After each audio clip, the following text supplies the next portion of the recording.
My name is Max Stein, and I need help with video games. I'm the Mega Buck, and I maybe could have wrote the guides to video games. My name is Raph, and can I help you with that video game? Happy Friday, friends. Benny here. And I just plain love video games. So let's rock and roll. Let's go. Thank you. I love throwing them off. And welcome to the Game Treasure Podcast, where we discuss treasured video games of yesterday, today, and tomorrow. Warning, the Game Treasure Podcast is not for children or anyone with a brain for that matter. Hello, dear listener or dear watcher, dear viewer, our fans, our beloved fellow game patriots. Today, Bradettes. we have a interesting episode for you.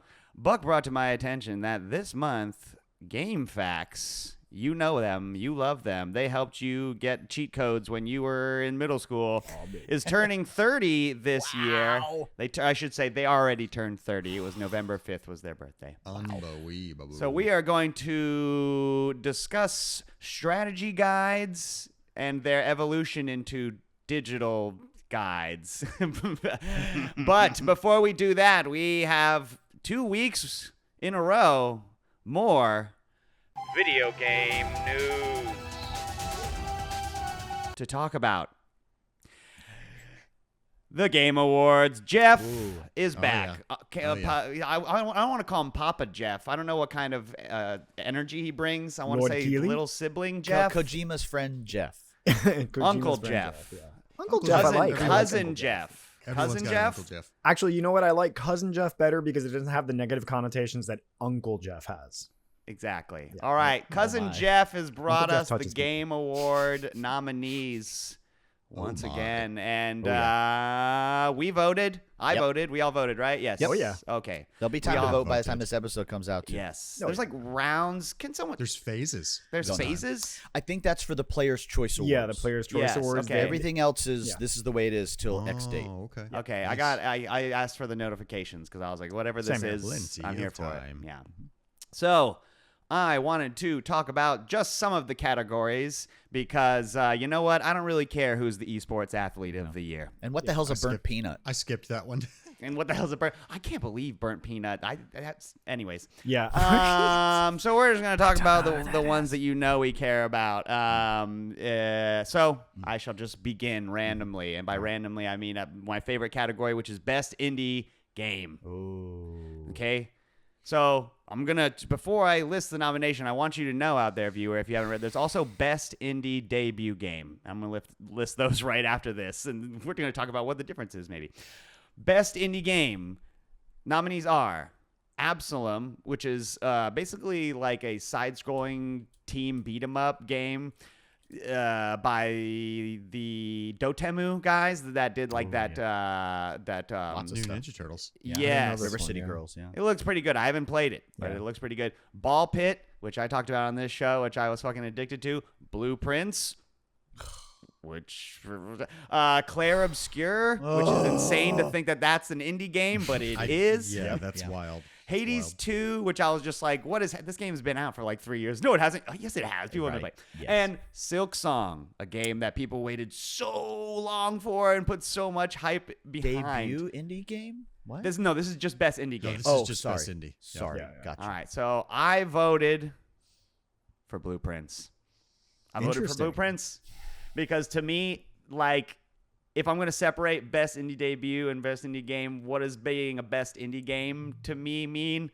And just exhibiting gameplay that nobody else has the balls or brains to make, I guess. Like, I could argue it that gives- for turn-based RPG nowadays, too, but... I don't think Right. it's No one has that's the like balls or no brains to make that's them. a category that this down the pipe game being incredibly good. That's why Yeah. the next group of categories: best indie debut game, Blueprints, Claire Obscure, something called Despelote, which I've never heard of, and that game Dispatch, Yeah. which is that new like Telltale game where played you're that like yet. Dang, dispatching superhero one. heroes or whatever. So who did you guys vote for on each one of those categories? Do you remember? Oh, yeah. Go ahead, Buck. Best indie game and then best indie debut. I was really with you on the best indie game category just because of the fact that in the same realm, Expedition 33 doesn't feel like an indie game, even though it is. No, it feels like a And jam. so it's like, well, if I'm gonna vote for Blueprints for anything, I guess I'm gonna give this to them because Cleric Obscure is gonna win almost everything else it's nominated for, Yes, it and will. deserves it though. Yes. Absolutely. I gave best indie debut to Claire Obscure because that goes gosh. beyond just being. Yeah. That has everything to do with this is your first game. This is what you did first. Jesus Christ, it's And- beautiful. And funny it's side compelling. script too. Mega Bonk was also nominated for best debut indie game, and they wrote back and said, "We'd like to pull ourselves out of this category. We have made other games before." Oh wow, interesting. Yeah, I think Rap- I went with best indie game. I gave it to Clear Obscure, and then I went the other way around, and I gave Blueprints best debut game because the developers of Clear Obscure are former. I think they're former AAA devs. I don't think they're an entire. They are a AAA or a double A studio. They're still an indie studio, but I think that the people that made it did work on like other projects. So I was like, let me just, I'll give the indie debut to Blueprints Blueprints because was they like deserve one something. guy plus a handful of contractors, right? Right. Yeah, exactly. Yeah. I feel like they deserve something. So I was like, let me just give them that. And I do feel like the best indie game of this year was probably Claire Obscure, honestly. Venny, how did you vote in those two categories? I just think it's so weird that Claire Obscura is even close to the indie space when it's clearly like way higher quality than that. Mm-hmm. It's because it's So- a labor of love. Yeah, I don't know if, yeah, I don't know. Anyway, I voted for Blueprints for best indie game, and then best debut. You gotta give it to Expedition 33 on that one because that studio is now you know a top tier studio, and everybody's been praising them since the moment that game dropped. It just put them on the map. Yeah, I put them on the map. Big deal. So Blueprints and then Claire Obscura. Yep. Yeah. Nice. Best multiplayer game is one that I find incredibly interesting. Wait, can you do best mobile game next? Oh, I didn't write down the nominees. If you have The them, nominees go ahead and read are it. Yeah. Destiny Rising, Persona 5, The Phantom X, Sonic Rumble, Wuthering Waves, and then the only one that matters at all, Uma Musume Pretty Derby. It's going to Vinny, win. I It's fine. voted for Uma Musume for you. Me too. Yeah, that's why. Just for the sheer fact Yeah. that it's a game where you race horse girls, I was like, Yeah. you deserve to win. Yeah. But I've already gotten Best- leads on the Uma Musume meetup at MagFest. I will send you guys pictures. Amazing. best multiplayer game nominees: Arc Raiders, Battlefield 6, Night Rain, Peak, and Split Fiction. Now listen, Split Fiction, I didn't What a play tough it, but list. that studio is ridiculous, and that guy that makes those games is ridiculous. That's just right out for me. And Battlefield 6, I played it, it's the same.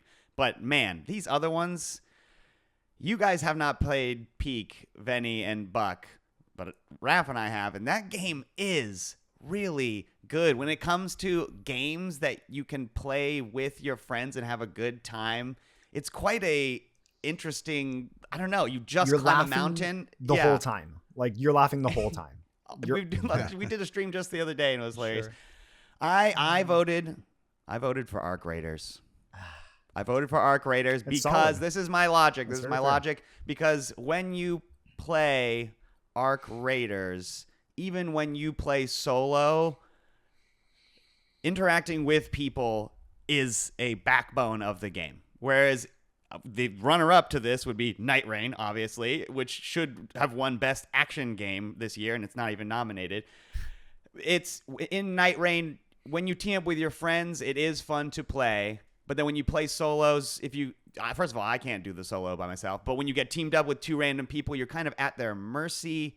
And the multiplayer of it all just is not. I feel like in Arc Raiders, the multiplayer of it all is just, you cannot escape it. It's part of the ecosystem of the game. It kind of works. It works as intended, no matter your party size, is what you're getting at. Because in Night Rain, it's an ideal 3-player experience. Right. And if you had a category best 3-player experience on the internet, Night Rain would beat If there was a everything. category for a best game to play with two of your friends, it would be Night Rain. But in general, the idea of a multiplayer, like it's just Arc Raiders. We've been playing it nonstop this week. By the way, it's so good, man. It is. And just the interactions playing with multiple people is in every round. Every single round, you will interact with like some other human and have a crazy outcome. It's yeah, Raph, I already know who you voted for. I want Raph to sum it Yeah. up for both of us because this man hit the nail on the head. Okay, so I mean, if you've been listening to the podcast, you know that I've been obsessed with this game, and it's a game that sucked me in for over 200 hours. It reignited, like I told them earlier, reignited a passion that I have for FromSoft in its entirety. It's the reason why I've beaten Dark Souls this year for the first time since I first played it back in 2011. It's the reason why I'm playing Dark Souls 2, why I'm going to play Dark Souls 3. I will say the multiplayer aspect, some of my best interactions have been with strangers in this game, and some of my best runs have been with strangers in this game. I'll tell you one story. I had a really great run where one of the players actually ended up dropping, and the other player was a recluse, and they refused to drop. They stayed with me the entire way through.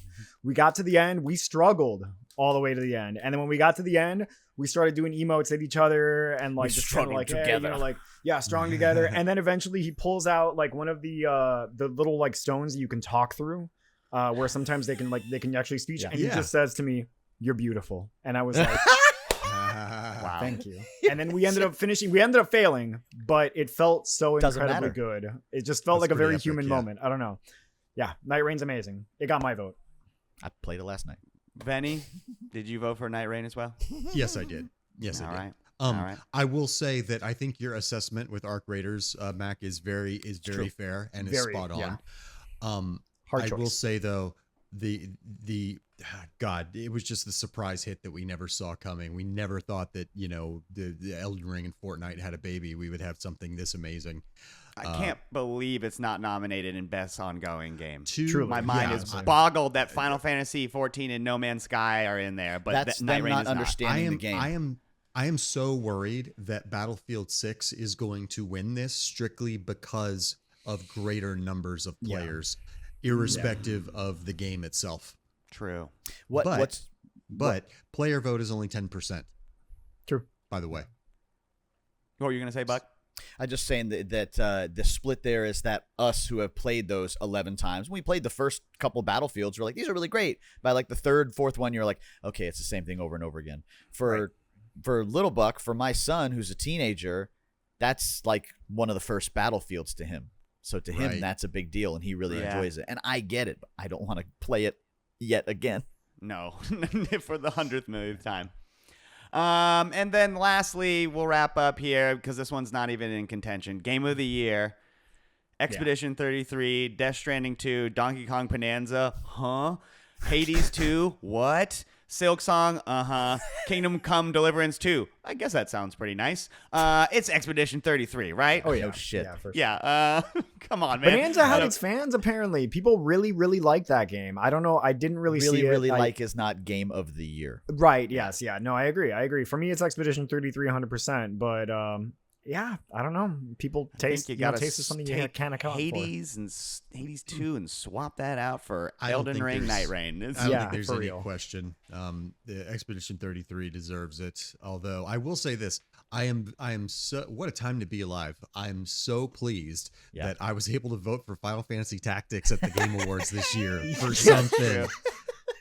So Best strategy. Best sim/strategy game. I was of like, the best of the last 25 what? years. Is that what it said in the category? No, just I think it's just the games from this year. It's just funny. Which is phenomenal. That wow, what a world! I get to vote for Tactics in the Game Awards. I also Never voted thought for I'd see the Final day. Fantasy Tactics. Oh, I was like, gosh. this game's amazing. Sorry. Did anybody else have any other categories they wanted to talk about? Okay, good. Got to talk about Uma Musume, so I think. Yeah. All right. It's funny. Well, that is enough of living in the anticipation of the future, as it were. Buck, why don't you and RetroGameTreasure.com take us back in time with this week's Retro Zone game, please? Yeah, let's go back in time.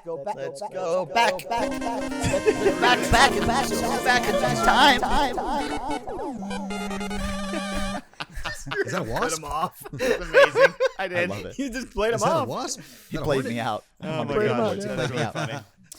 funny. This one, for some stupid reason, is near and dear to my heart. I'm talking about the in-house Sony-produced PS2 launch title, the puzzle game Fantavision. Fantavision. Yes. Oh my gosh. I don't know this one. Man, what a good fucking game. Yeah. Wow. I have like you know how you have those I was like, childhood. there's no way he's about to say Fantavision. What other Sony produced PS2 launch titles? You know, you have those Wow. childhood memories Yeah. where you like watched something or Yeah. did something that was so tactilely memorable that Mm-hmm. like when you think about it, you can like taste the room you were in or whatever. Yes. That's this thinking when I think about this game. I Taste remember the room. getting the PS2, The Roombo. putting this in because this was a launch game, Yeah. and watching Buck play this and just being like, "Oh my god, video games have changed forever!" Like it was mind-boggling. Yeah. It was.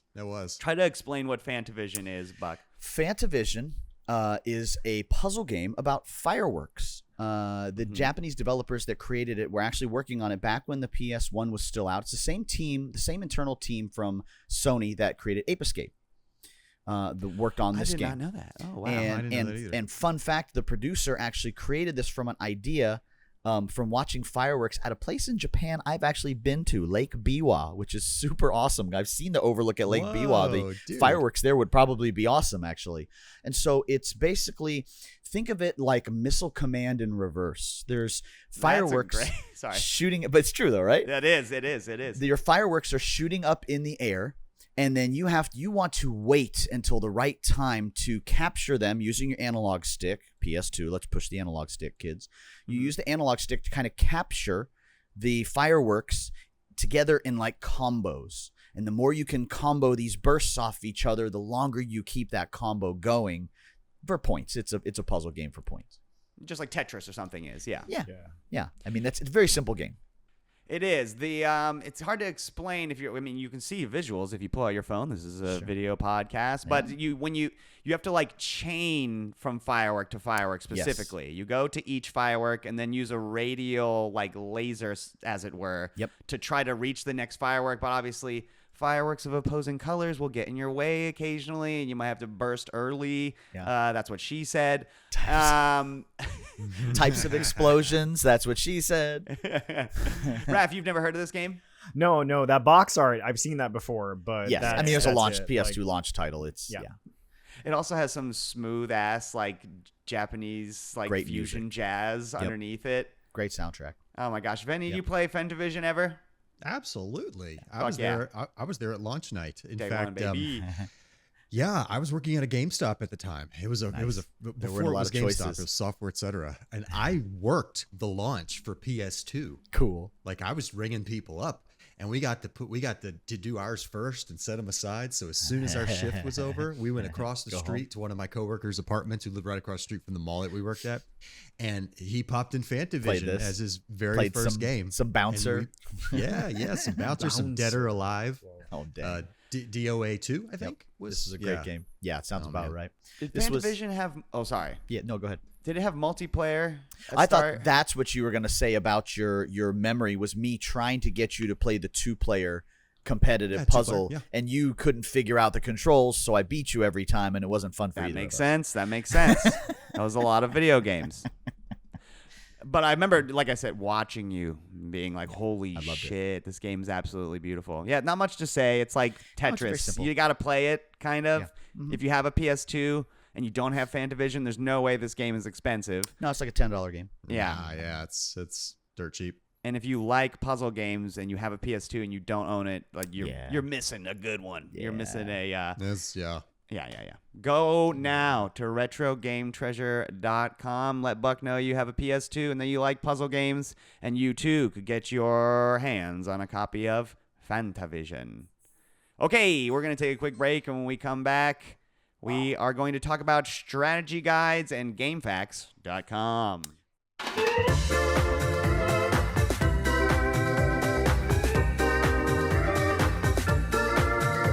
Okay, we are back, and we are here to discuss game facts. And Wow.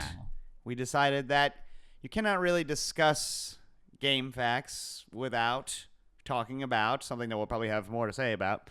Strategy guides, video game strategy guides. Children, you don't know what these are. You don't have these anymore. You don't buy these. You don't spend money on these things anymore.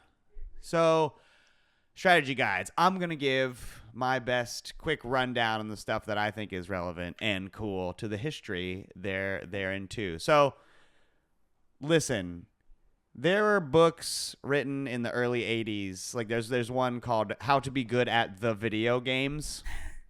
That's a guy giving tips on how to beat like something like a dozen different of the top score, like best arcade games of 1980. Are you talking about the Tom Hirschfeld one? Yeah, and it's Hubert, like Donkey Kong. But the How to guide, master like, video games. it's not. It's definitely very early on in the idea of understanding how video games work and how you might write a video game guide. Like he gives tips like make sure to figure out exactly how the game works by watching it, and it's just like, okay, well, obviously, so yes, yeah, thank you. That's basically like saying like don't die in a first-person shooter or something. You know what I mean? It's like, yeah, I know. Thank you very much. That's what I'm doing wrong. So I wanted to skip over that sort of substance and go right into something that we've kind of talked about before, which is basically shortly after Nintendo saves the video game industry with the NES and console gaming becomes a thing again, people need help with video games because you didn't just go to the arcade and like spend 50 cents on some game. You spent a couple $100 or whatever on a Nintendo,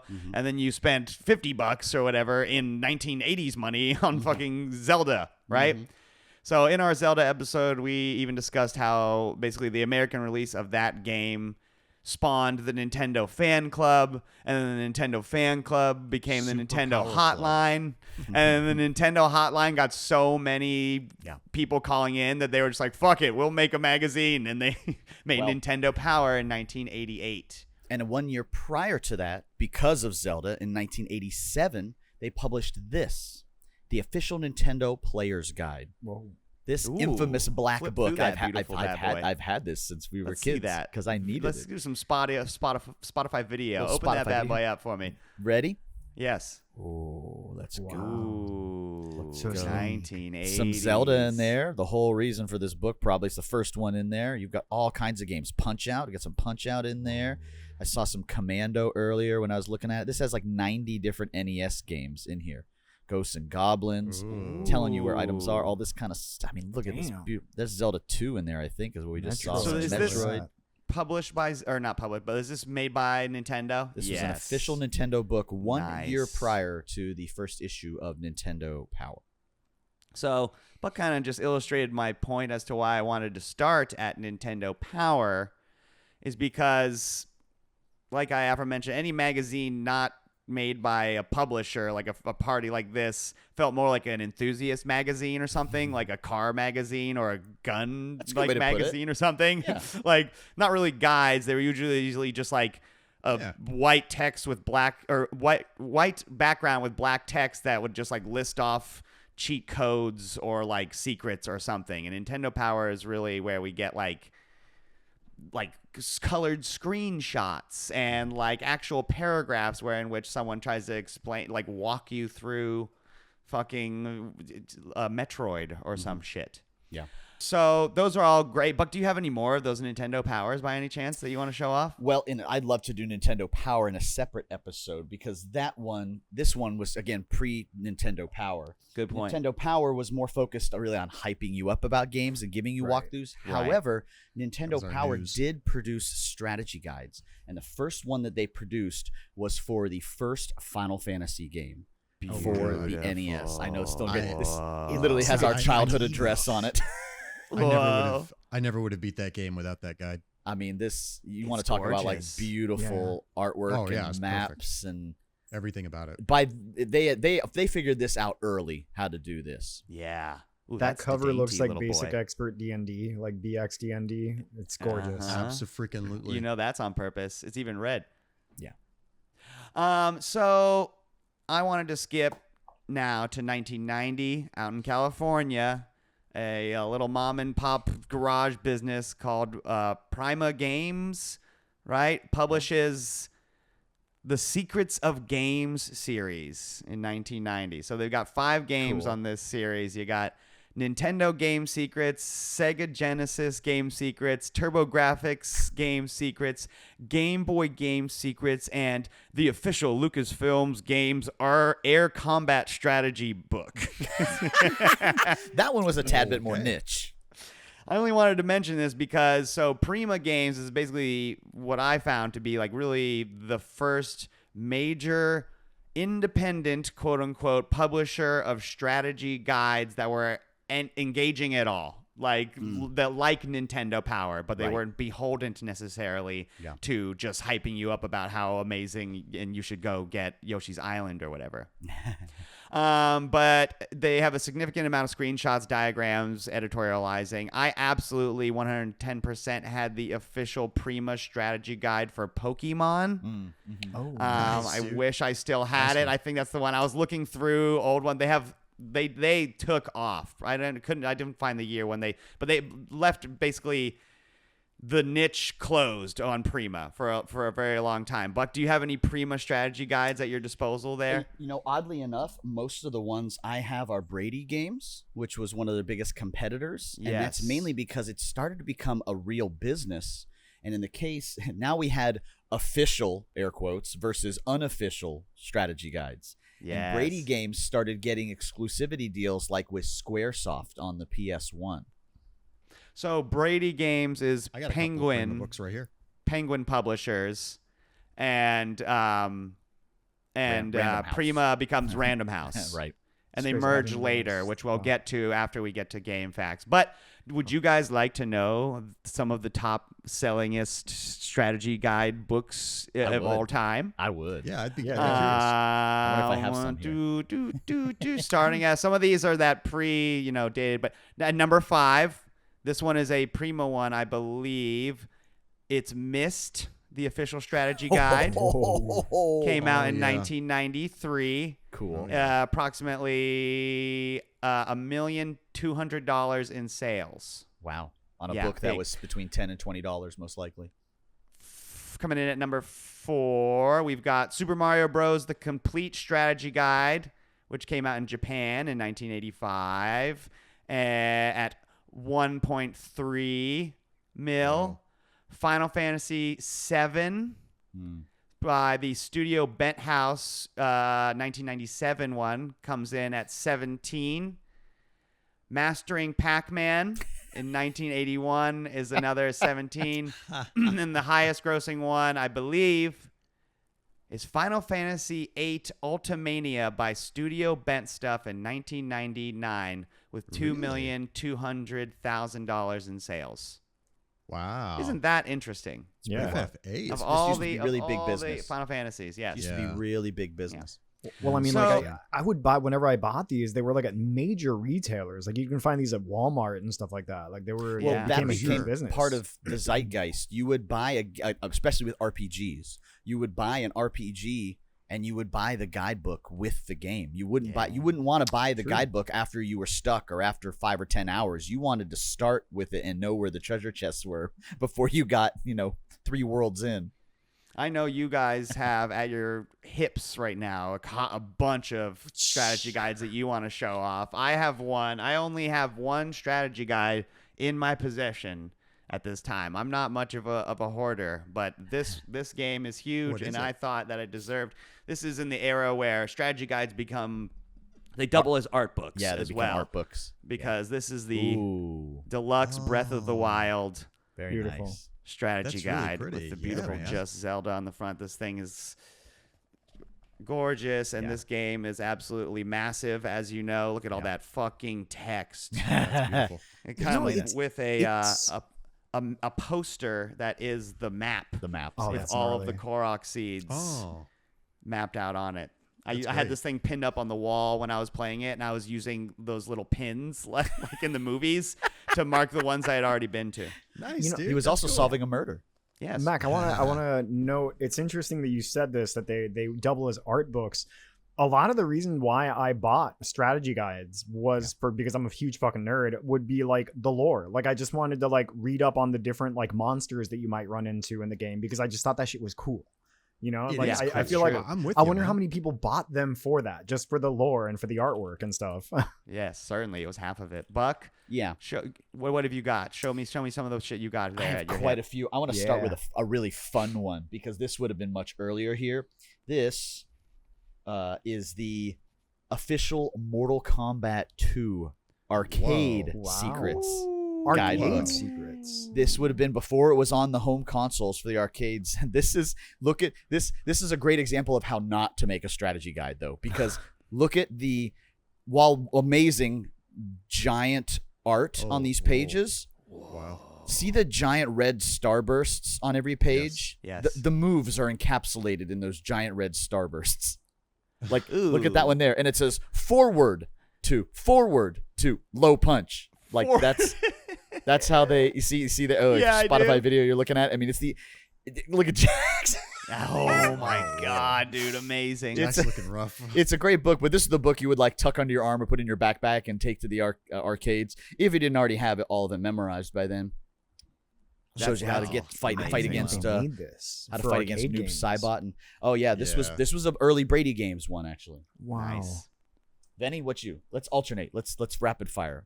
Yeah, I'll go in chronological order with what I've got, and I'll lead off with one of the official Nintendo books. I've got stuff put away in boxes that are older than this, but the stack on my desk right now, by far, this is the oldest one of the. Wait, no, maybe it's not. Anyway, it's the original Ocarina of Time guide, and this thing is in good shape. Too. Good book. That is wow. This was It's beautiful. This was Raph recognizes that. It was This is the only very one I really well ever owned. organized. Yeah.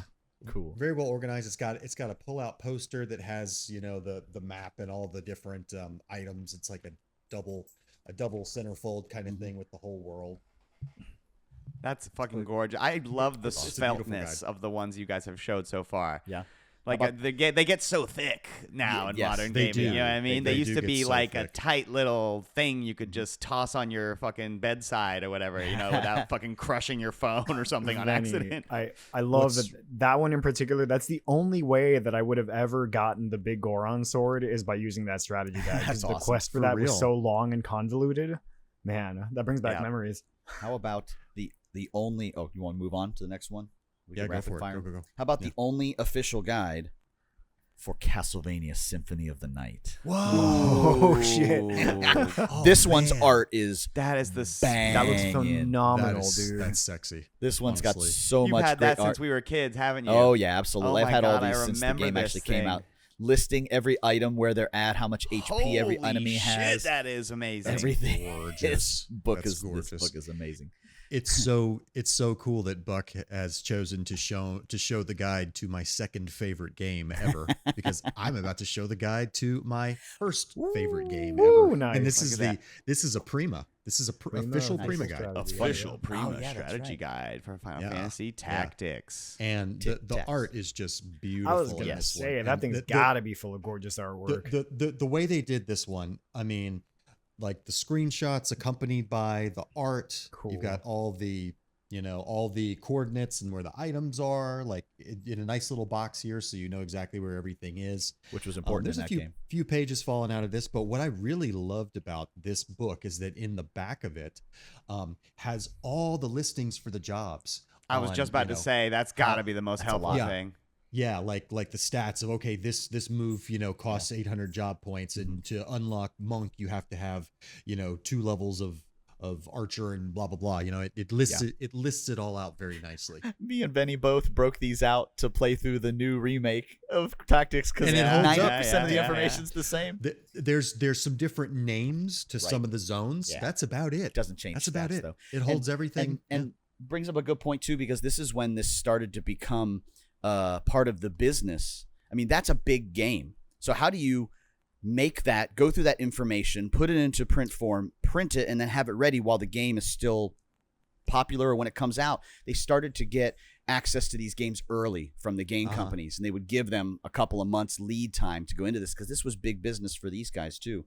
I've got another Squaresoft one here on my desk, and it's for a favorite of mine for the PS1, Parasite Eve. Wow. Yeah, baby, that was a gorgeous guide. Another Deep cut one. random pull. I mean, well, the Let's Square go. RPGs, yeah, look at the artwork in this one. But breaking Was that a up, mono art I just saw? I mean, anything that was from any of his. Oh yeah, because he did some of the sketched art, because this was a 3D game. Oh, wow, I didn't know But that. the Oh, I did sketched not know character that. art, I believe he did a Bro. lot of the art in this, or one of his other. It just. It's a great guide. Yeah. The enemies were so weird and gross in they this game. are but so disgusting. Oh man, that's one of the things I loved about that game. It's a game that you needed it for, though. Final Fantasy X had a beautiful guide, and this is a Brady Games guide as well. They had to deal with Brady Games by then. Square did. They started. I mean, you got even all the Blitzball stats. I mean, just for funsies. Fuck, dude. Yeah, the Blitzball's so fucking hard in that game. You need it near the back, and I gotta say, they really had the formula down at this point. I mean, look how streamlined this is. You know, all the enemies here, the map right below it with treasure boxes, and then all the lore and stuff just for funsies on the other side. Beautiful. God, they remind me of RPG books, like tabletop RPG books and stuff like that. But that's kind of what they are. I mean, here's one for Saga Frontier, and it literally totes for you on here over 500 full color maps. Like that was one of the selling points of the strategy guide. How thick is that bad boy? Let me see. This one's about yay thick, so a pretty decent read. Not bad. 100 or so pages maybe, and it gets into the back with all the big stats back here. Oh man. Yep. Now I want to start collecting more strategy guides. Those are pretty fun there too. I love the thin ones, man. I can imagine having a shelf of them like comic books. You know what I mean? And just being able to pull them out and look at chunks of your favorite game. You know, these are my most popular ones that sit out.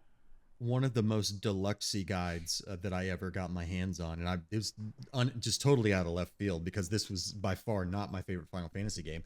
But the guide to Final Fantasy 12 is a heckin' chonkin' boy. That is a big boy. Is that an art book also? Is that when they had started doing that? Look at this. Look at this.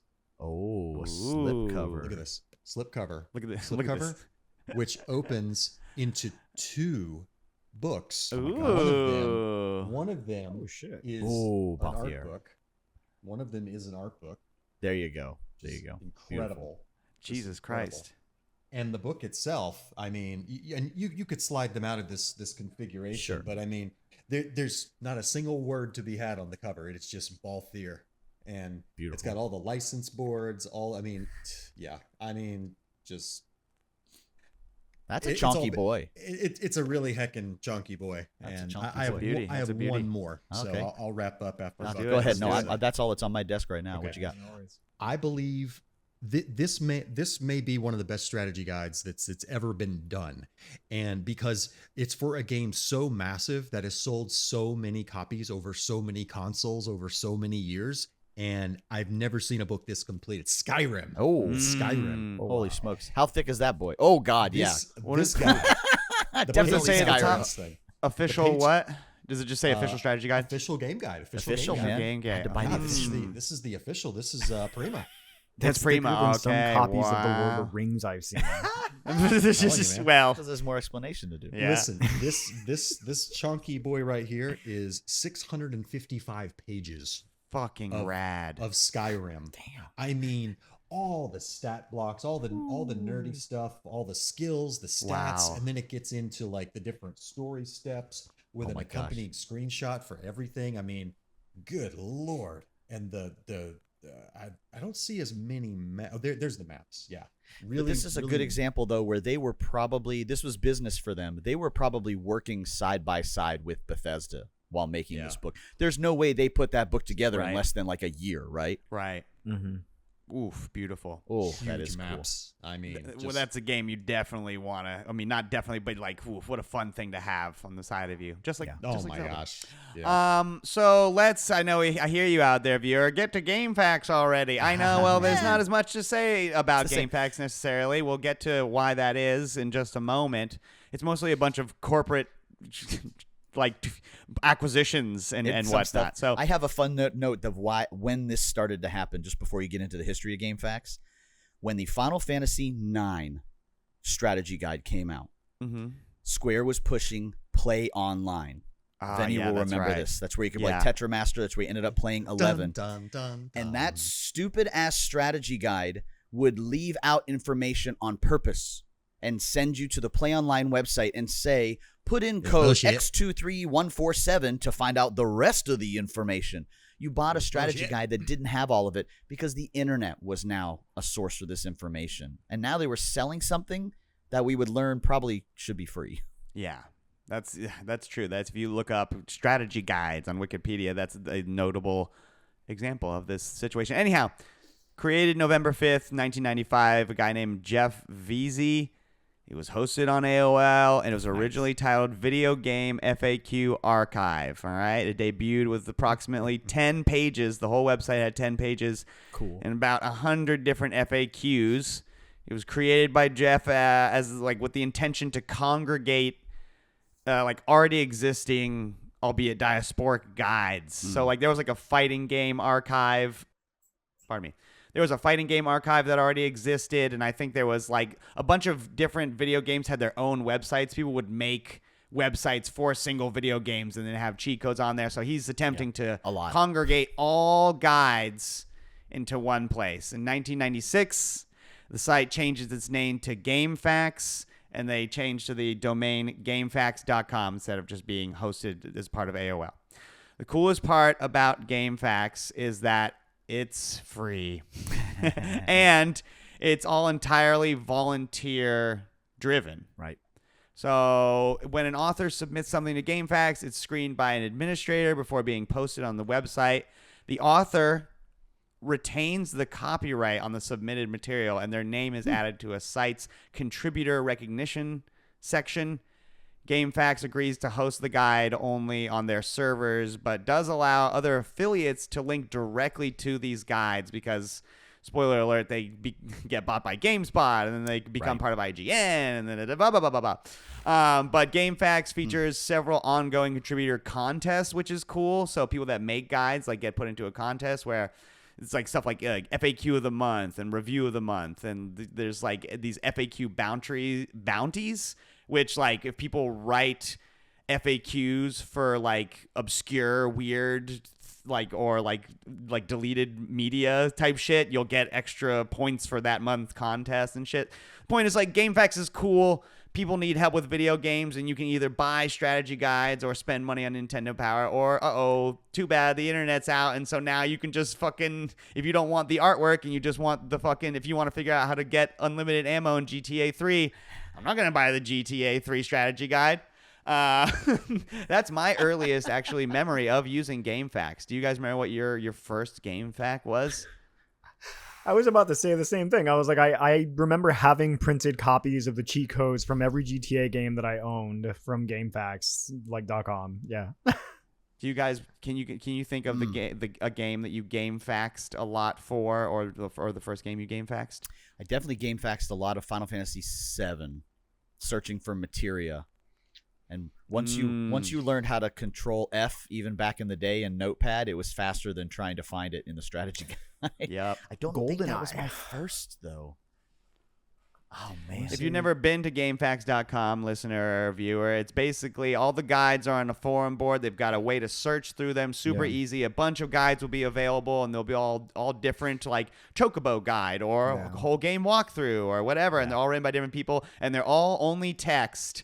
But people, I don't know when it started. I should have looked it up. But almost all of them feature ASCII art. Absolutely. Yeah. Oh, that stuff's so good. The ASCII art was like a signature. It was Notepad. It was text. You couldn't add any artistic flair to it. Right. So adding that ASCII art, which is making art out of symbols from your keyboard, slashes and @ symbols and carets and everything else, it became an art form and your signature on your. I mean, this is mine. I have that. This. Early and a lot of them shit. are like, you get, down the road users that are quite eloquent, and they'll have like a little preface at the beginning of their FAQ or something, and it's all organized very, very well, and you can jump right to it, like I said, either with shortcuts or just by pressing Control F. So cut to after numerous corporate purchases and mergers, GameFAQs is the place to go to the internet for free information about games. Tragically, this led to the general downturn in physical guide purchases, subsequently kind of accidentally killing the game publishing or the game magazine / guide publishing industry that had hence been created. I think the internet did that in general. That's true. Sharing in 2013, Prima's parent company Random House merged with Penguin Group, and that's how you get Penguin Random House, which I was like, oh, that's how that happened. On June 1st, 2015, it was announced that the two imprints would merge and continue to operate solely under Prima Games brand. But then in 2019, Penguin Random House in 2018, they announced that they were going to close Prima Games by Q2 of 2019. They were purchased March 14th, 2019, and by Asteri Holdings, which was just basically intended to shutter the print operations completely and just do Prima Games online. So they just became GameFAQs. But then not as good. in November 2024, the site wasn't getting enough traffic and it got taken. No. Yeah, so now they just do Couldn't sell it when it games was free. journalism. So that's pretty much where we are, you know? I mean, if you go to GameFAQs now, you get bombarded with ads like on the sidebar and on the That's where they top. make And revenue, right? Yeah, because it's all so corporate and shit now. But I mean, it's still. I mean, I don't know. Do you guys use GameFAQs anymore? Because I kind of use YouTube for everything. Yeah. Right? Yeah, All right. I haven't gone to GameFAQs. Raph, in you're muted. A while. No, I was saying I typically will use YouTube, or I will just use the dedicated wiki for that game. Right. They have Isn't their that own funny? wiki. You went from yeah. the information's fragmented. We need to put it all in the same place to it's better if it's fragmented, actually. Or Reddit. Reddit That's true. is the other place.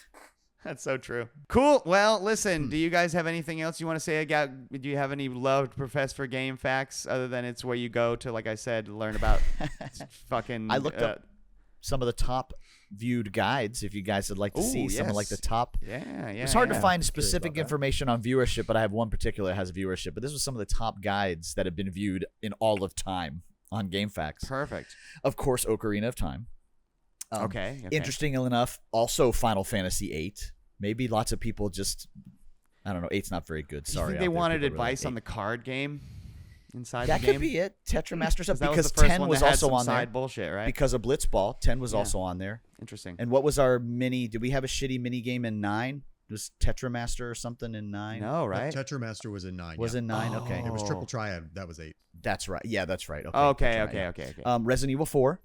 Got to find all those hidden items. Got to get all your pesetas. Okay, yeah, survival horror. That's a good thing to have a guide for. That's yeah, true. for sure. Link to the Past. Oh, wow. For the Oh. Super Nintendo. That might have been one of Okay. the earlier ones I looked up too, but then my Nintendo Power came in the mail and I didn't. I think a Prima made one for them as well on that, like a license through Nintendo or something like this.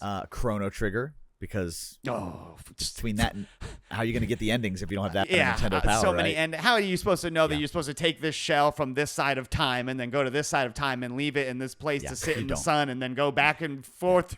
That's so Then they started ridiculous. making the games after it. Awesome. Obviously, the Pokemon series, which Mac brought up. Yep. And obviously Skyrim. That's why they had that ginormous book that. Yeah, baby.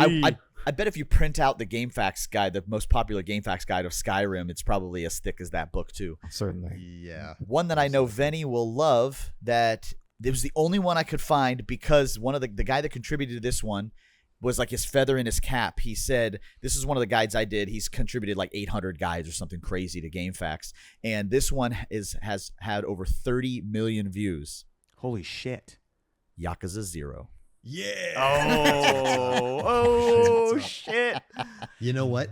I now that I'm thinking about it, the last time I used GameFAQs, I remember exactly what game it was for. It was for Live Alive.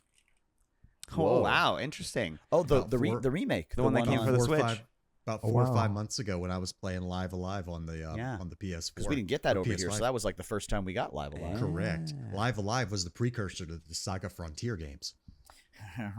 Were you just having And a hard Octo- time? You had to figure out how to get through some shit? Live Alive has, I mean, it's like Octopath Traveler. It has a bunch of different, Yeah. stories Yeah. and stuff Like like that. Saga Frontier, yeah. But it had that old RPG feature of we're not going to tell you anything and we're not going to hold your hand on anything.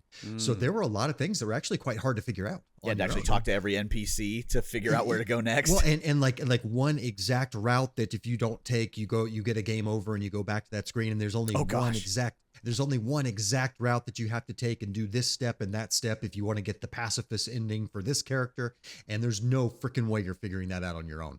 It's guide or nothing. Yeah. So yeah, it was for Live Alive. Awesome. That's awesome. Yeah. Cool. Well, I think that does it. We got to move on here, but that was our discussion on GameFAQs and, more importantly, strategy guides and the beautiful art there Strategy lie within. guides. Yahoo. We are going to take a quick break, and when we come back, we've got our What Else You Got, and we will head on out of here. See you on the other side, dear listener, watcher. Prima Games. Strategy. Whenever, wherever, and however you want it. All right, we're back, and it's time to talk about what else we've got. The section of the show where we talk about what else we've got besides video games, or sometimes more video games. Today, I did just want to talk about briefly a couple of shows. Pluribus. Yeah. You guys watch Pluribus? No, not yet. No. Holy shit Very good. balls. This is Vince Gilligan. He did it again, huh? Yep. This is a Breaking Bad guy's new show on Apple TV. Cool. It's starring the lady who's the main lady. I have a terrible vocabulary. In Better Call Saul. I should have wrote her name down. She's very good at saying "what the fuck." But I only watched the pilot because you can watch it for free on Amazon on Prime before subscribing to Apple TV, which I don't intend to do.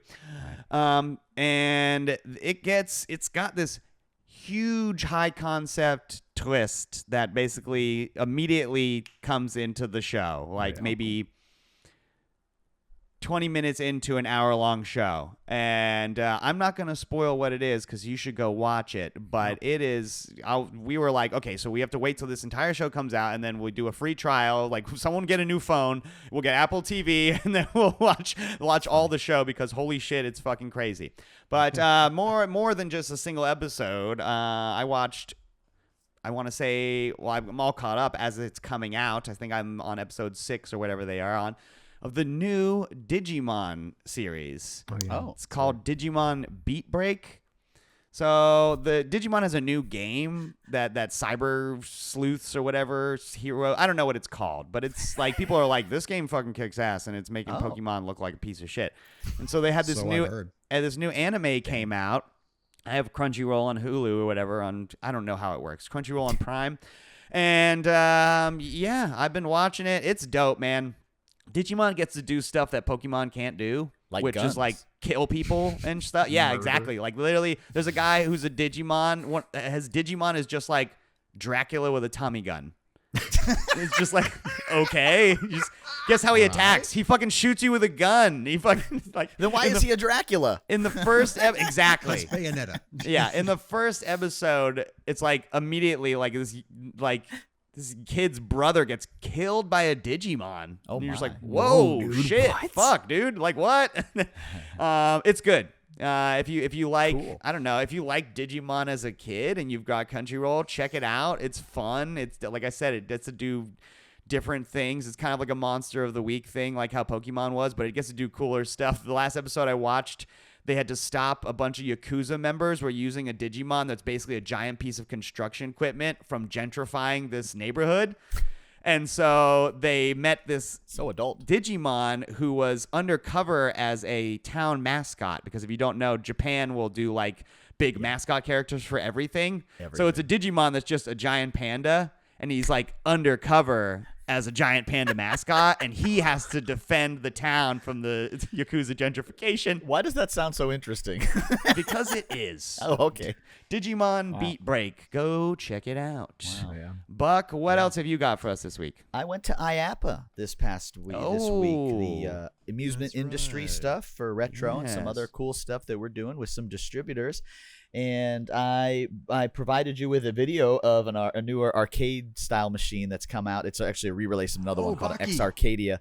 And I played the Baki Hanma Blood Arena game on this. I don't know if you guys have seen this. Man. It's Punch Out, but with Baki. Wow. Yeah, which is perfect. Has IP jaw to use. breaking and all kinds of. This game is out on Steam also, which I've heard it's kind of mixed reviews because you can't remap the buttons on it. But it was fun as hell to play for 2 minutes. Yeah. That's cool. They cool made a as hell. cabinet for it. Yeah, for real. So this was one of those kind of like a candy cab, the X Arcadias that they have in Japan. These guys are bringing them over here. So they had this set up. They had the new Samurai Pizza Cats beat 'em up in one of them. I got to play that a Whoa, little no bit. way. Yeah, that was a lot of fun. I think Retrowave, the guys that are making Toxic Avenger one, are Holy also shit. made that as well, and a couple other games in there too. But we did all kinds of. That show is wild, man. Everything from water parks to rides that literally go to the ceiling of the convention center here in Orlando. Yeah. That yeah, whole here in show is- Orlando, obviously, we're huge theme park people. So Yeah. they bring that shit here every It year. was crazy, all of that stuff. It was cool. Super It was fun. carnies. Hell yeah. Fuck yeah. Except it's all clean. It doesn't smell like piss. I took the boy and it was like, except everything's clean and the carnies aren't gonna try and. Raph, What else have you got for us this week, sir? I got a pretty cool game. This is a game that just released about 11 days ago, actually, on November 10th. It's called Verho: The Curse of Faces. You know me, I love first-person Spell dungeon that. crawlers, especially games. Oh, Verho is Verho. Oh, so close. So this is developed by Kazur Games, and it's published by Cobra Teku Games. The genre, I would say, is dark fantasy first-person dungeon crawler. It's by far the best of these kind of like new Kingsfield likes that I've seen come out. PS1 Other type games graphics, have love it. vibes. Some of them have good gameplay. This is a complete package. It's got great vibes, great gameplay, and above all, it's got great charm. An incredibly charming little game. So I'll just start with the things I really liked about the game. It's got this really beautiful old school aesthetic, probably one of the best ones that I've seen. It uses cool little low polygon models, and it also has this really great pixelation shader on it that you can turn it on and off if it hurts your eyes. If you're a big fan of the old school games, there's even a setting in the menus that sets your frame rate at 17 FPS, and in the menu it says Kingsfield 2. That's the setting. Right. Yes, It says that's Kingsfield exactly 2. right. Yeah. Wow. So another cool thing, it's fully voice acted. Some might, with the way that the voice acting is, may put this in the cons category, but I think it's not. I think it's quite perfect. No, as it's like with Resident Evil 1's voice acting, right? It's terrible on purpose. That's the point. Right, you know, it's with all good art, it's very obviously a labor of love, and I appreciate not taking the cheap route of like trying to use maybe like AI voice acting or something like that to fill in the gaps. The voice acting gives this weird, strangely like cozy vibe because it almost feels like there's only 2 people doing the voices for like everybody in this game. It's almost like that. Yeah, it probably sure is. That's the isn't thing. like Or it that. is. Yeah. So it's got an excellent story too. The central mystery is the titular curse of faces. Over a century ago, humanity was struck by a curse, and any human being that sees another human's face would instantly die. So now humanity has developed a culture completely based around wearing masks. So everybody's wearing a mask all the time. That's fucking cool. In the beginning of the game, you go through a brief little tutorial, and then you choose a mask, and your mask is your de facto class. There's things like the Knight Mask or like the Scholar's Mask. I went with the Knight Mask, depending on whether or not you want to play like a strength-based or an intelligence-based character. There's a lot of really cool NPCs. I love all the NPCs in this game. They all provide you with little bits of lore and story tidbits, so much so that it really feels like the way it tells its story is kind of like Dark Souls. It kind of is very esoteric and very cryptic in the way it tells its story. And one NPC in particular is like one of my favorite NPCs I've ever seen in a game. He's a blacksmith, and his name is Parentius. He's an enormous snake that uses a forge and a blacksmith's hammer and just talks like this. He like extends the S's and stuff, but he's a very silky, smooth voice, and I love it. The music in this game is incredible. It's very haunting and beautiful in a lot of different places. And the combat is very simple, but there's enough there that you can have a decent kind of like build variety, and it still feels good. Like it's simple enough. It's all based around charge attacks. You got to charge the swing. If you let go of the attack too fast, it doesn't do as much damage. Or if you wait too long, it doesn't do as much damage. You kind of have to wait till the charge bar flashes, and then you get the full damage out of the hit. Cool. Now, things I guess that could be viewed as negatives with this game. Some people might not like the very janky voice acting. To me, I think it's perfect. But yeah, exactly. You know, like it might be something that could be used as a con. Some people might see the combat systems a little bit slow, and if you're looking for something that's kind of more complex, then this may not be the game for you. But it's got, in my opinion, just enough depth to stay interesting and keep you engaged in it. What a great trailer. I've heard there's also a significant difficulty spike near the end of the game. I haven't experienced that yet because I've only played for about 3 hours or so.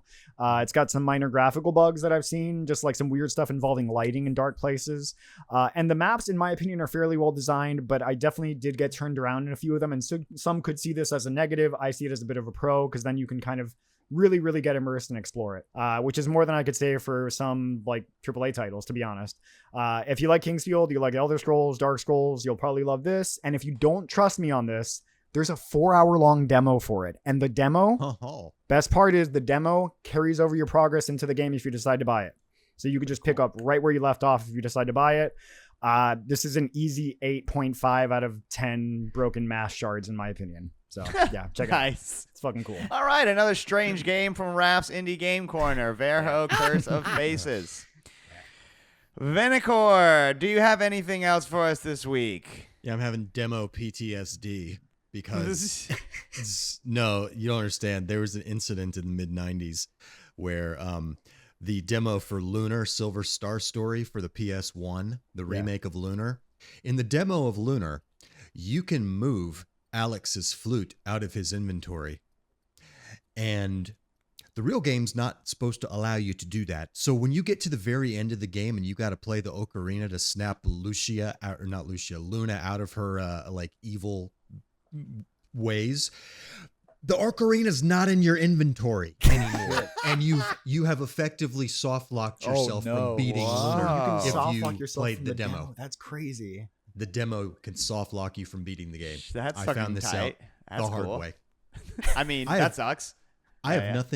nothing else to add except I have identified my new karaoke goals for next time that we go to Japan. I am going to sing in full Kazuma Kiryu glory Uma Pyoi Densetsu, which is the theme song for Uma Musume Pretty Derby. Okay. All right. Well, I'm going to call the cops because that does it for another episode of the Game Treasure Podcast. Thank you, dear brave listener or watcher, for coming this far. Do us a huge favor, like and subscribe if you haven't.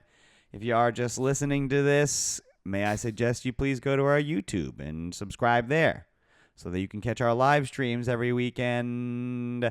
You can reach out to us you can reach out to us via email with any questions, comments, or games that you should want us to play at GameTreasurePodcast@gmail.com. Head over to our merch store, which you can find at our linktree/thegtp. You can also find our Patreon there, patreon.com/thegtp, where for $5 a month you can help us make this show, and we've got some exclusive content on there right now. It's the UFO 50 deep dive series, 5-hour 45-minute plus episodes of us going through every single episode in UFO 50. It's fun. We want to thank Crunkwitch for the use of our theme song, Clash of the Droids. You can find them on Apple Music, Spotify, anywhere you can find music on the internet. And, of course, last but not least, we need to thank RetroGameTreasure.com, owned and operated by Buck.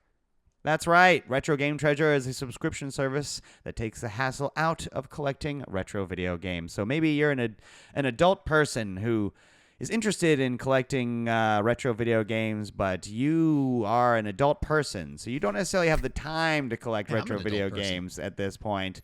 So what you should do instead is go to RetroGameTreasure.com and become a subscriber. You tell Buck what games you are what game consoles you are interested in collecting for, and what kinds of games you like to play. And then he will do the painstaking work of going through every game title in existence, make you a custom little box of video games for your consoles in the game genre forms that you enjoy, that you get to add to your collection every single month. So go now. Start collecting video games the easy way today with RetroGameTreasure.com. Until next week, my name is Max Stein, and I love the Game Treasure Podcast. It's so bad. It's so bad.